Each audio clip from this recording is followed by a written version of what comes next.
नमस्कार बेटा।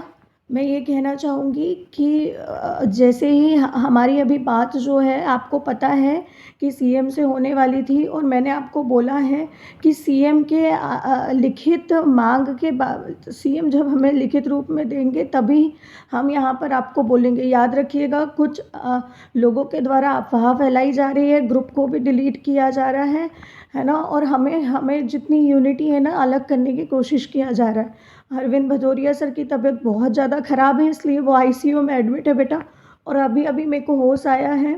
वीकनेस के कारण मेरी हालत ख़राब हो गई। मैंने आपको पहले भी बोला था लड़कियों की अब मेरे को आपकी ज़रूरत लगेगी। प्लीज़ लड़कियों से गुहार है जल्दी आओ लाडली बहनों, क्योंकि हमने इसी के बल पे यहाँ तक इतना सारा क्राउड एकत्रित किया है। याद रखो जब वहाँ पर आप आए तो आपको यही उनका प्लान था लड़कियों। मैंने आप सब लड़कियों से बात किया था कि हमको तोड़ेंगे। हमारी लाडली बहनों में दम है तभी इतने सारे की जनसंख्या पे आए। आज तक का ऐसा कोई आंदोलन नहीं है जिस पे डायरेक्ट सीएम से बात करने दी जा रही है ना? और यही उनका प्लान था कि मैं टूटूँ। लास्ट में मेरे को अब पता है तोड़ने की कोशिश की गई थी। इसीलिए मैंने लाडली बहना पर चिल्लाया था कि आपकी ज़रूरत है।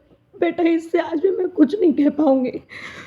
मेरी बहुत ज़्यादा तबीयत ख़राब है। मैं सीएम के पास नहीं जा पाई इसी कारणवश अब भी सोकर उठी हूँ। आप सभी लोग कुलदीप सर जो बोल रहे हैं, राधे भैया जो बोल रहे हैं सिर्फ़ उसको फ़ॉलो करें। इसके अलावा किसी भी टीचर की बात नहीं सुने, किसी भी अन्य लोगों की बात नहीं सुने। और जितनी ज़्यादा से ज़्यादा इस बात को फैला सकते हैं जल्दी फैलाओ। अभी आंदोलन ख़त्म नहीं हुआ है, याद रखना, है ना? आंदोलन तभी ख़त्म होगा जब हमने बोला था जो मांगे हैं हमारी, है ना? इससे ज़्यादा अभी मैं कुछ नहीं बोल पाऊँगी। मैं नहीं उठूँगी, मैं बोल रही हूँ लड़कियाँ ज़्यादा से ज़्यादा आगे आओ। जो कुलदीप सर बोल रहे हैं, जो राधित भैया बोल रहे हैं वही मानो, उसके अलावा कुछ मत मानो। क्योंकि क्या है बीच बीच में बहुत सारे ऐसे टीचर्स हैं, मैं डायरेक्ट बोल रही हूँ, बहुत सारे ऐसे जोधा बन रहे हैं जो बेटा आ रहे हैं और अपने मन से फैला रहे हैं। क्योंकि जनसंख्या बढ़ रही है, मैंने बोला था कुछ असामाजिक तत्व बीच बीच में आ रहे हैं। अगर तुम 20 लड़कियां भी आ गई ना, ये वो लड़कियां भी आ गई जिनको मैंने कहा था कि तुम आमरण अनशन पे बैठ जाना जब तक वो बातें नहीं मनवाई जाएंगी जो कुलदीप सर और राधे भैया बोलेंगे। क्योंकि अब पता है मेरी मेंटल स्थिति 5 दिन से लगातार नहीं सोई हूँ, खराब हो रही है बहुत ज़्यादा। मेरी डिसीजन मेकिंग पावर भी खराब हो रही है। पता नहीं मैं क्या बोल रही हूँ, मुझे समझ नहीं आ रहा। इतना ज़्यादा प्रताड़ित मैं कभी नहीं हुई। एक टीचर होकर मुझे ऐसा बोलना पड़ रहा है, मुझे बिल्कुल अच्छा नहीं लग रहा। नेशनल लेवल पर ये मुद्दा उठाया जा रहा है। मैं अगर इतने आगे आई हूँ लाडली बहना, तो याद रखना बेटा, अकेले मैं आप लोगों को, एक अकेली लड़की थी रात में, मैं इतना ही विश्वास दिला सकती हूँ।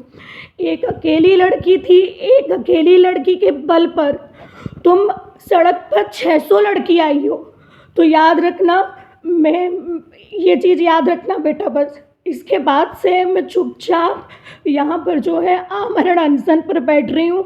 आप लोगों को सिर्फ और सिर्फ कुलदीप सर की बात और राधे सर की बात को फॉलो करना है। इसके अलावा किसी भी असामाजिक तत्व की बात को मत फॉलो करो, है ना? इवन मेरा भी दिमाग में मुझे नहीं पता क्या चल रहा है ना? एक टीचर को यार इतना ज़्यादा मेंटली वो करा जा रहा है। मेरा ये पहला आंदोलन है, मुझे नहीं पता। बस मुझे इतना पता है कि हमने जो मांगे रखी थी वो मांगे हमें पूरा होना चाहिए। तो प्लीज़ लाडली बहना, एक टीचर को रोना पड़ता है, मैं हार नहीं मान सकती, याद रखो। और मैं ना आपका विश्वास टूट सकती। जब तक हमारी जो सीएम से बात नहीं होती तब तक कोई भी ह्यूमर मत फैलाओ। ग्रुप एक डिलीट हो गया है, हमारा सबसे बड़ा पावर हम ही है और हमको कम्युनिकेशन एरर पैदा की जा रही है। सिर्फ बार बार बोल रही हूँ कि कुलदीप सर और राधे भैया की बात मानना, क्योंकि पूरे नेटवर्क तोड़ दिए गए। अरविंद सर आईसीयू में, और मेरे को अब जाके समझ में आ रहा है कि लाडली बहनों को तोड़ने की कोशिश की जा रही थी। अब जाके होश आया है मेरे को। तो प्लीज़ जब तक सीएम